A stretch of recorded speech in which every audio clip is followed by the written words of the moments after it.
Welcome to the Capstone Conversation, where you learn about what's happening in the greater East Bay. I am your host, Jared Asch. Today, we are joined by Janice Jensen, who is with Habitat for Humanity for the East Bay and Silicon Valley, which includes Alameda, Contra Costa, and Santa Clara County, providing housing for everyone. Janice, thanks for joining us. Can you tell us a little bit more about the organization and your mission? Habitat's mission is to work with the community to provide more homeownership opportunities for people with limited incomes. We don't generally provide rental housing because there's a lot of other organizations doing that. We build, develop, preserve. We do a lot of home repair for people with limited incomes who want to own their homes or who already own their homes but need fixing. There are deferred maintenance and they are people with limited incomes. We partner with them to help bring life systems back to their house so they can be comfortable in their own home. Next week, I am going to drop a short episode where we hear from a homeowner who is grateful to be part of the process with Habitat for Humanity. Hear her story from the heart. You've been with the organization for 20 plus years, correct? Tell us a little bit about yourselves. My whole career has been in nonprofit management, and I have been a big fan of Habitat for so many years. I was a volunteer on construction site in Southern California when I lived there. I became a donor, and then eventually started to lead the affiliate here, East Bay Silicon Valley. I'm in my 20th year. It's never a dull day, that's for sure. And there's a lot of challenges, a lot of opportunity, and the need is so overwhelming, especially now. Never seen it at the need as high as it is right now. It's a tough. Let's dive into what is that need and what is driving it from your perspective. Overall, there is a lack of housing, especially affordable housing. We used to see this in big cities in California, and it was very urban centered. Now, not only is it throughout California, it's throughout the nation. We do not have enough housing, whether it's market rate, rental, ownership, affordable, any type of housing. We don't have enough. This lack, especially in the Bay Area, and the cost to build and this extremely expensive environment has made it almost impossible. Affordable housing in California has always been a public-private partnership, and it's worked well over the years. Then the state got in some financial trouble and redevelopment agencies went away. Ever since then, it's been a patch job of different programs to provide more housing. We've fallen into this trap of not building enough housing of any kind. Here we are today in this huge housing crisis. When it comes to affordable housing, I'm sure anybody who's looked out there and they are ready to buy a home or they would like to buy a home, it's crazy. You have to make, in Oakland, your annual salary has to be close to $200,000 to buy a market rate house. In San Jose, that is more like $300,000. For affordable housing, we build and partner with people who want to own their homes. We build housing that is for ownership, affordable to people so that they don't have to spend 50, 60, 70% of their income on housing. We want them to spend no more than 30 to 35% of their income. It is a great partnership. It's hard. It's expensive to build. And we continue to do it no matter what. We're very tenacious. I was reading today an article on the East Bay Times, and it was talking about police officer salaries in the region. And it referenced Walnut Creek and a new police contract it had, where the average police officer can make $135,000 before overtime and benefits. They also said the median income per household in Walnut Creek was $135,000. So it matched that number. But I thought that was interesting because that stat isn't exactly accurate if you're trying to buy a single family home or even a condo anywhere near Walnut Creek. So those salary numbers are probably in comparison to my neighbor who bought their house in 2020 or another neighbor who inherited their grandmother's house. Yeah. And it's throwing some of those numbers off. Can you talk a little bit more about that and paint that picture? You said this perfectly. It is out of reach for mere mortals.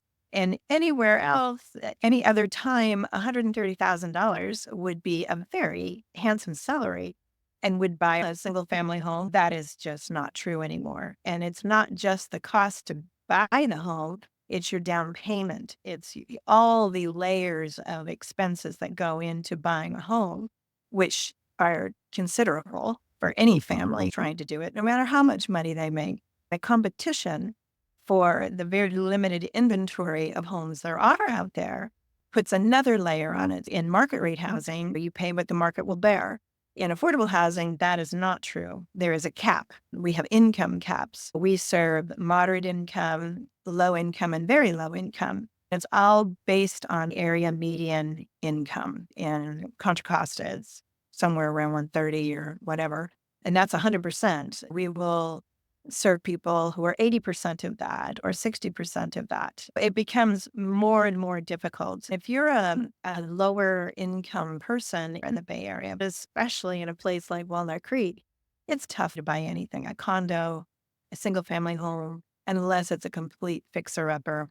And even then, you have to put a lot of money into it to fix it up. It is very daunting for anybody. And most of our citizenry cannot afford to buy anything these days. The barriers to homeownership are considerable. You're looking for a needle in a haystack for most people. And then you hope that nobody else sees that either, because then the upbidding starts and it goes through the roof. But that's where a program like Habitat for Humanity is great, because we select families to partner with, and they buy their homes with us as partners, and they're only paying 30 to 35% of their salary. It's not based on what the market will bear. It's not based on the cost to build the home. It's based on their income. These homes are deed restricted, so they can't buy it below market one day and flip it to the market the next. We want these homes to remain affordable. Just like any other homeowner, they can sell their home whenever they choose to. So they have all the rights of homeownership. The cost to get in is based on what they earn, not what the market will bear. And that is very different. There's a big delta between the cost to build these homes and what we actually sell them for. Let's talk about that gap. You said they pay 35% of their income on an annual basis towards the mortgage payments and everything else, right? There's still 65% of it missing. Where does some of that money come from? How does that process work to build it? The sales price for these homes is far below market value. The cost to build the home is far beyond what a homeowner will pay to buy the home. That delta is getting bigger. And so we do a lot of fundraising. We're a 501c3, and we also build with a lot of volunteers. If you've ever volunteered on a Habitat construction site, first of all, thank you. And secondly, come out and do it again. Building with volunteers is a different business model. It takes a community to build a community. And I have seen radical things happen when the community that surrounds the site that we're building comes out and they help to build it alongside the homeowners who will live there. By the time the development is done and Habitat steps, there's a thriving community. We're building the human community while we're building the physical community. We use a lot of charitable dollars and in-kind donations from construction companies and others that have either an overload of drywall, whatever it is. We have a lot of corporate sponsors who come in and help, not only with volunteerism, but they also invest in our communities that we build, which is fantastic.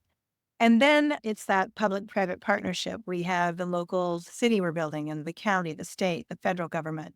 In Walnut Creek right now, we're building 42 homes, and we have funding from local, state, and federal dollars all put into this because it's extremely expensive. So the partnership with government is extremely important. It's almost impossible these days. Yeah, I have volunteered in the past. It's been probably two Thank you. decades since I've done it for Habitat. I hope those houses are still standing. I don't know why somebody put me in charge of foundation cinder blocks, but hey, it was a great experience. And I've worked with grid alternatives in the area to do solar panels on low income homes so they can get free energy. a great experience to get your hands dirty, to literally see the process. Like, here's this house that gets built, but I don't know how to build a 3-story building. And when we talked a lot about prior to this, just because of the need of housing and the space limitations in certain cities, you have to build multifamily. Building deal with incorporating volunteers into a second, third story, multiple unit condo building. That is hard. Back when we built single family homes, it was a lot easier. Now it's very complex. Building multi-story, multifamily homes is not something you do with all volunteers. You've got to bring in professionals. And we do. We have subcontractors to do the part that volunteers cannot do. But there's still so much work that volunteers can do. And so we marry the two. And that's another partnership that we work with subcontractors who know our business model and that there will be volunteers and unskilled workers on the construction side alongside them. It works out well. People learn new skills as they go. As you were saying, you work with grid. We also work with grid. We're very green as a developer in Walnut Creek. What we're building, the zero net energy developments, these 42 homes will provide more energy to the grid than they actually use. We're very excited about that. We designed these homes with materials that are very sustainable and easy to maintain. We do not want our homeowners home maintenance. I own a very old home and it's expensive and you're always doing home maintenance. We build these homes with the intent that the people buying them can use their discretionary spending for many other things other than home maintenance. There will always be some home maintenance, but not as much. Having them all energized electronically, solar panels and backup batteries makes the cost of ownership much less. We strive for discretionary income to be spent on the family, children's education, mom and dad's education, health, things that every family wants. They have a little bit of extra money to do, maybe a vacation sometime. Saving the utility bills is so many people are talking currently about how much PG&E has gone up in the last couple of years. Mhm. That's a couple $100 a month in savings by doing that. When you compare yourself to some of the Habitat for Humanities in, let's say, the South, are they as minded as your chapter is, or is that unique to California chapters? I think a lot of the sustainable building practices in affordable housing, that is, started in California. We're the epicenter for a lot of things nationwide. I do see my brothers and sisters across the country who are CEOs of their Habitat affiliate incorporating sustainable building practices. The cost to build in most other parts of the country is far less than it is here. It's a cultural shift for that Habitat affiliate, but they are going that direction. A lot of our expert staff have done education. Different conferences have spoken and teach people how we do this and what we do and why we do it. I think that now you see across the country sustainable building practices really taking root because people get it. It's not just an avant-garde thing. I remember back in 2005 when I was criticized because our affiliate was putting solar panels on homes, and I was told that, why are you doing that? That's for the rich. Now, solar panels are about as pedestrian as you can get. It's expected. In fact, we're required to do that. Things change, cultures change, business practices change. I think in this way, it's going in the right direction. And we're happy to be on the front edge of that change.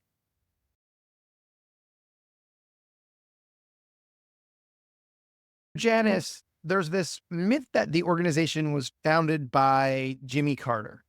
What is his involvement in the organization? Jimmy and Rosalind Carter have been our most famous volunteers since Habitat's inception many years ago. He did not found the organization, but he is definitely our most famous volunteer.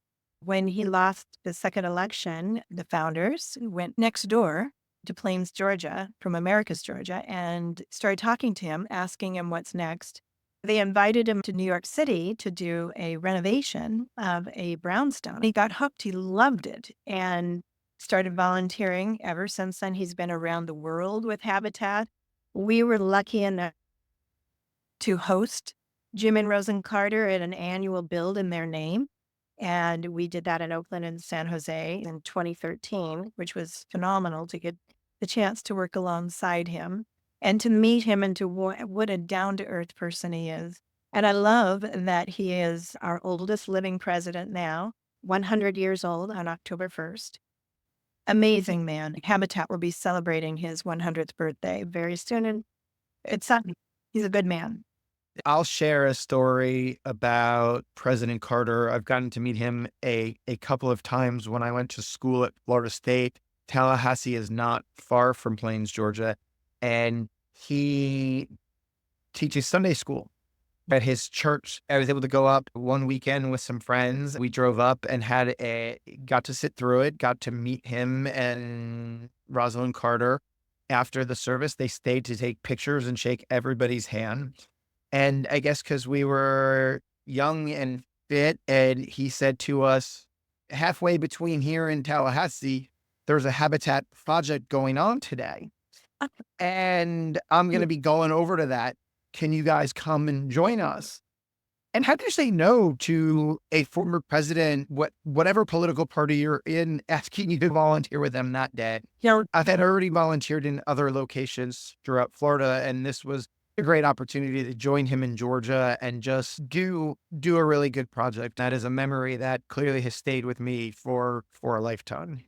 That's so wonderful. Thank you for volunteering. And what a privilege to do that alongside the You work in 3 counties. Mhm. That's got to be close to 60 cities plus the county jurisdictions. How do you work through so many jurisdictions of personality differences, belief in Mhm. some or others might not be? All the jurisdictions we work with, for the most part, are very welcoming and understand and want to have more housing that is affordable. And the want and the desire is there. How to achieve it is where it gets difficult. In your big cities, San Jose, Oakland, for example, they have discretionary dollars that are devoted to affordable housing and are set up with staff experts. And they know what they're doing, whether it's high density rental or lower density townhomes. In smaller cities, they don't have that expertise. It's too expensive and they don't have the same dollars to work with. Sadly, we can't work in every city that we serve because it is just too cost prohibitive. When we find a piece of land that maybe a jurisdiction would be willing to donate to us, we work with that city in that partnership to say, all right, what other resources can we gather to make this a viable project? We do very large projects. We have an 85 unit condo development in Oakland that we're working on now, all the way down to 3 homes that we're going to infill in San Leandro. It's all across the board as small, medium, large, and mega. It really depends on the city and where we're working with and the resources that we can bring to bear. Sometimes the city doesn't even realize some of the assets that they are able to bring to the table through the county, state, federal, whatever. I know we're building right now, we just broke ground in Hayward on a small development. Congressman Eric Swalwell was able to get a congressional appropriation through and was able to add $1 million federally appropriated dollars to help us build. So that was something we were not expecting, and it was fantastic. Congressman DeSaulnier did the same thing in Walnut Creek. There are assets to bring to the table that sometimes cities aren't even aware of that we can work together. And if we really want to do it, whether it's small project, infill, whatever it is, we know the need is far beyond our capacity alone to meet it. Wherever we can serve, we want to serve. Where do you get your land from? How do you site select? Site selection, Uh, we have a staff member whose job is to be looking throughout our 3 counties, all those cities and unincorporated areas. They watch the MLS. And cities, when they have surplus land, are required by law to publish that and give affordable housing developers, along with schools and other entities, an opportunity to look at that land and perhaps apply to get it. This person just constantly is scrutinizing what is available out there.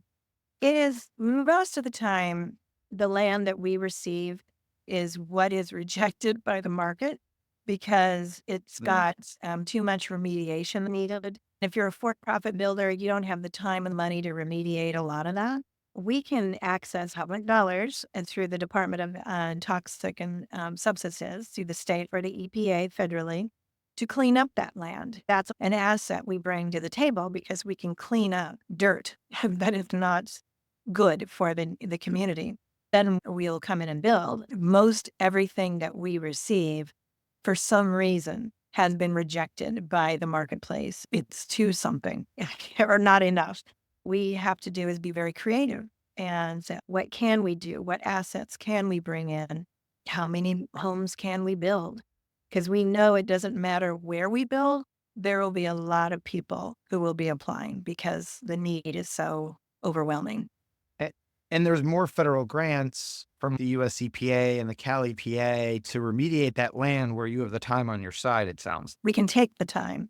Less so anymore because we have a clock over our heads as a developer too. It's not like we have all the time in the world, but we tend to have more time than market rate developers. We're working to remediate a site that was an old gas station. As you can imagine, there are underground tanks and all manner of things that have to be not only removed, but then remediated when it comes to the soil and what leached out into the soil. That can take a long time, year plus, depending on how bad it is. We just started this process, but we'll do it. We know we can bring the right public dollars in to pay for this. It will be a community asset because we're cleaning it up. And then we can actually build housing on top of it, which I think is exciting. Utilizing that model, you've got the Northern Waterfront Project in Contra Costa County. There's a lot of land there that does need to get remediated because it used to be industrial, but is not doing very much now. And then you've got similar stuff along the Port of Oakland, and I'm sure every place has that. But how can you work to maybe look at new opportunities in that way and go approach one of those areas or one of those groups trying to do something with that land? We Right. do have those conversations with regularity.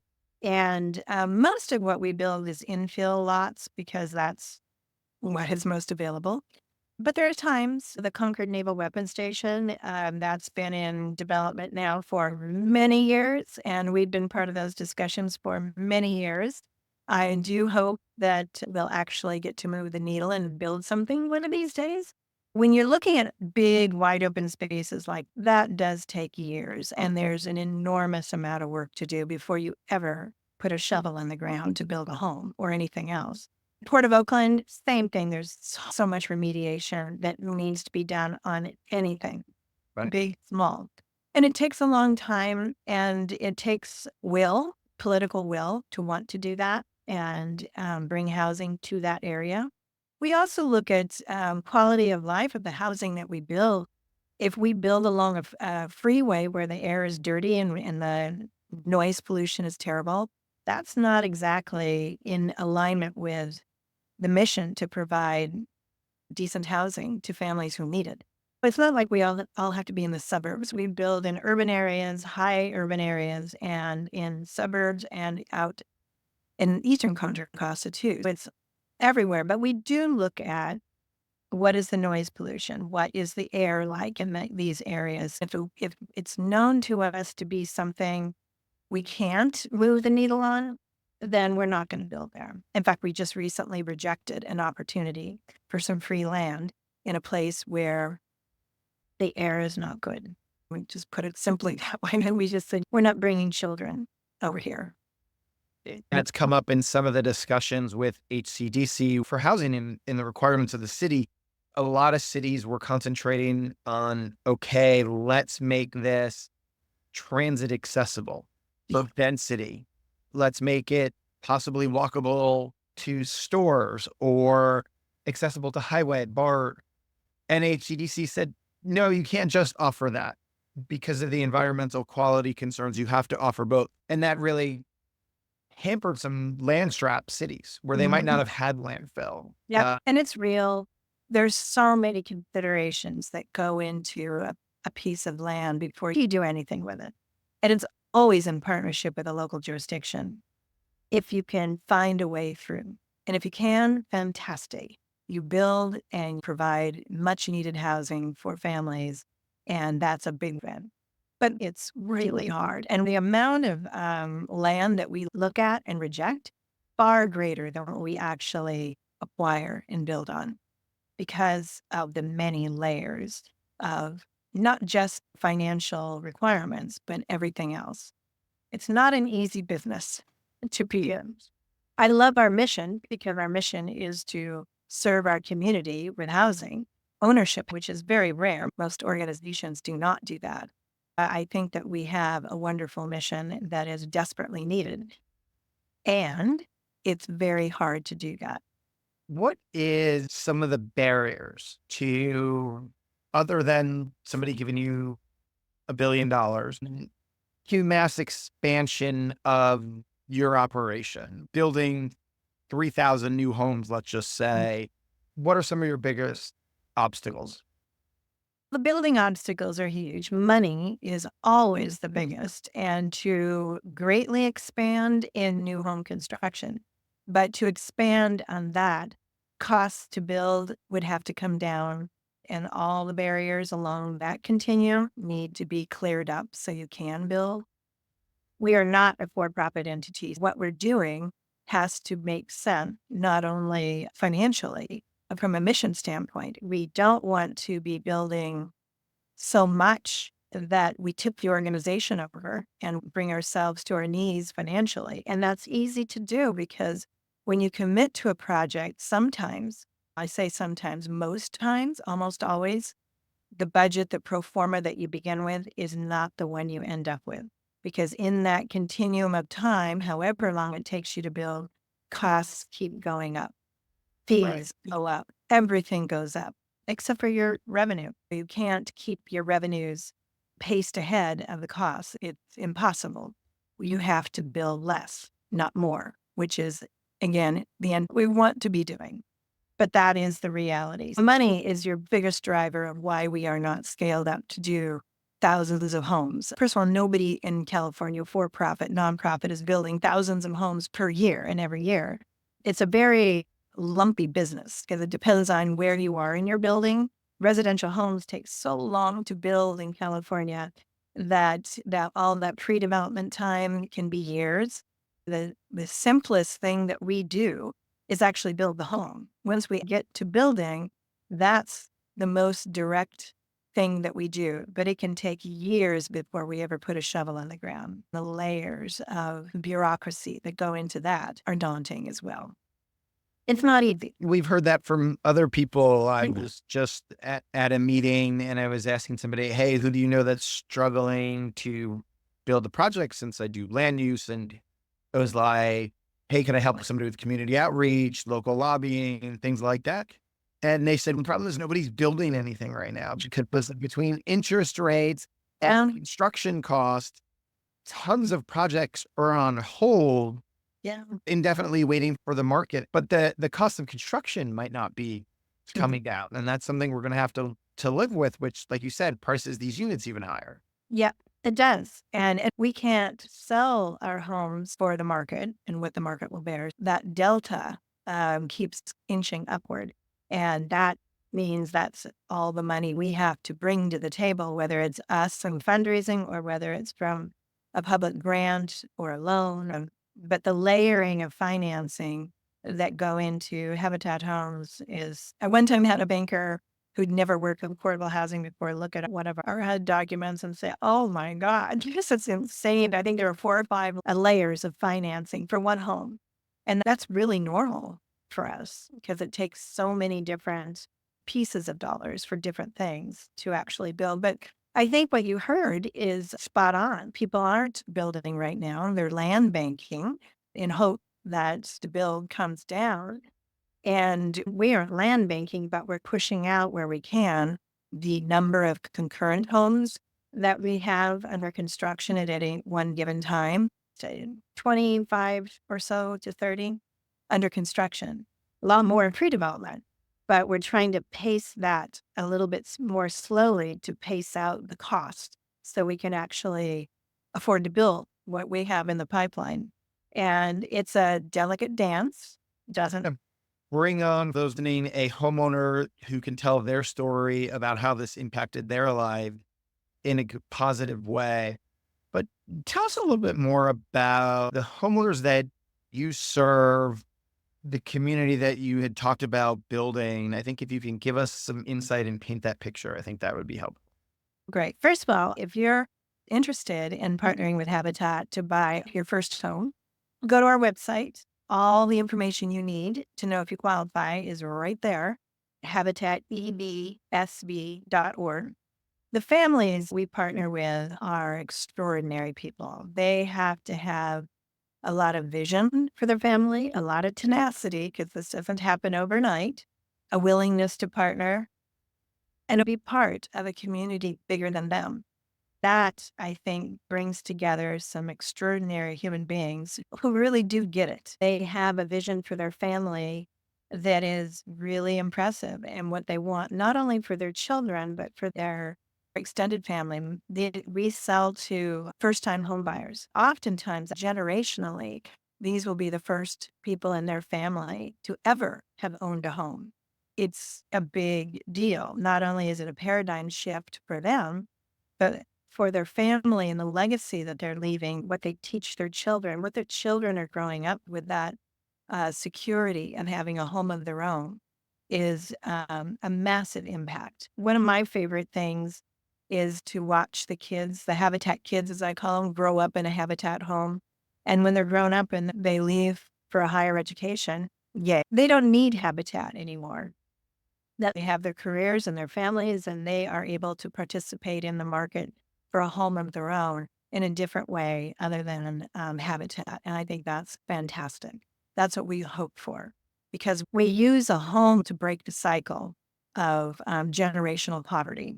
And it's not just financial, there's socioeconomics in here. There's racial bias. There is equity, huge equity needs and disadvantages. If you look historically at the Bay Area and the redlining that's gone on, there are entire groups of people that have been left out of homeownership on purpose. It was designed that way, which is not something any of us should be proud of. The opportunity to break that cycle, to become a homeowner, and have all of the wonderful opportunities that come to a family in a home of their own get to be passed down. And I think that is amazing. And we need to be doing more of it.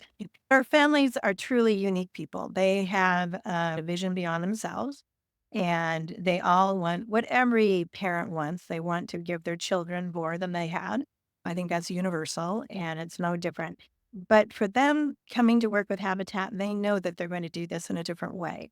It's not buying your home and then closing your front door to the outside world. It is being part of a community, and a very diverse community, which is great. I think that's exciting. I love it when we see study groups with students starting and little things like that, everyday things that most people probably wouldn't think twice about. And I just know that these are connections and threads in our own humanity that these days we need. We need desperately. And it's exciting to see that thrive. That is really good at painting a picture of why the organization exists and who the people are they are serving and how it can impact communities. Yeah. All of our families are assets to the community. The communities around the homes around where we build, they appreciate, not depreciate. There's so many myths out there. And we've never, ever in our history built a community that has brought down other property owners' values. In fact, it's the opposite, brings them up. And they make great neighbors. These are people who want to be connected. We work with homeowners, generally older adults who were able to buy a home in the Bay Area back in the 60s, 70s. They are now on a fixed income. There's significant deferred maintenance that is needed. We want to keep them in their home. There's enormous data suggesting that elderly people are much healthier staying in their homes and getting displaced. We will work on roofs to keep the water out, mold mitigation, ramps for wheelchairs, widening doors, things like that, all custom to what the homeowner needs.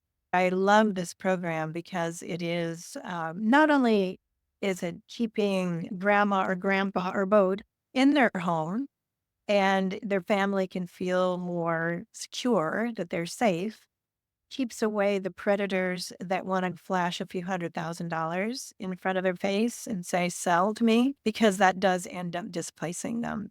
And that's not good for a community. It's not good for anybody because they'll rip down that old home and build your McMansion or whatever. It really erodes the depth of a community. I think there's a lot going on in that space too. We're also a HUD certified housing counseling agency. The vast majority of people who come to us wanting to buy a home through Habitat, they're not ready to be a homeowner. And we're very open and honest with people. The last thing we want to do is sell a home to somebody who's not ready to be a homeowner. Usually they need to get their financial house in order, and we work with them to do that so they can be ready, whether they buy through us or through another organization. We want to help them get prepared. So when they do buy their first home, they're ready for it and they know it's coming and they are able to plan for taxes, everything else, insurance, which is going up. There's so many nuances to the program. It's far more than just building new homes. That's the most expensive thing that we do, but there's a lot of other ways we serve the community that I think are equally impactful. It doesn't have to necessarily be low income. There's a lot of people in my neighborhood that just don't necessarily know how to maintain things or are so strapped for cash because their homes cost so much. Maintaining them is just a lot of work. Doing things Yes. on your own saves a lot of money. I always tell volunteers this is another great way to learn trades. If you want to know how to paint a wall, there is a specific way you want to paint. Come learn how to paint, tile a bathroom, fix a sink, or install a new sink. Do you know how to install a toilet? And basic things like that. Volunteers come out to volunteer and they learn a lot. In fact, we call them our regular volunteers because they come out with regularity and volunteer. But they turn into some of our best teachers and on-site experts because they've been doing that for a long time. They've seen it all. They know how to install windows, how to repair a dog door, or whatever it is. In the simplest things about home maintenance that we scratch our heads and then look what it costs to hire somebody. We're like, I wish I knew how to do that. And there's a lot of things as a volunteer you can learn and then take home and use on your own home. And a lot of volunteers do that. Where could people learn more about the volunteer opportunities or donating? There's lots of ways to get involved with Habitat. We are a volunteer driven organization, top to bottom. Everything we do involves the communities that we serve with volunteers. So I would say start at our website, Habitat EBSV as in East Bay Silicon Valley.org. And peruse that. You can look at where we're building now, where we're going to be building, volunteer opportunities. You can sign up right on the website if you're interested in buying a home and what's required. You can find that out too. If all of our programs are there and you can learn more. If you want more specific information, send us an email, call us. We're here and we would love to work with our community partners and volunteers. It takes a community to build a community. And that is what we do. We bring lots of people together to build a community of affordable housing for members of our community that would never be able to own a home on their own. And I think that's a lovely vision and mission. And it works. I love the takeaway how it improves the community, that these are good community people and they just need a little financial help given the market conditions.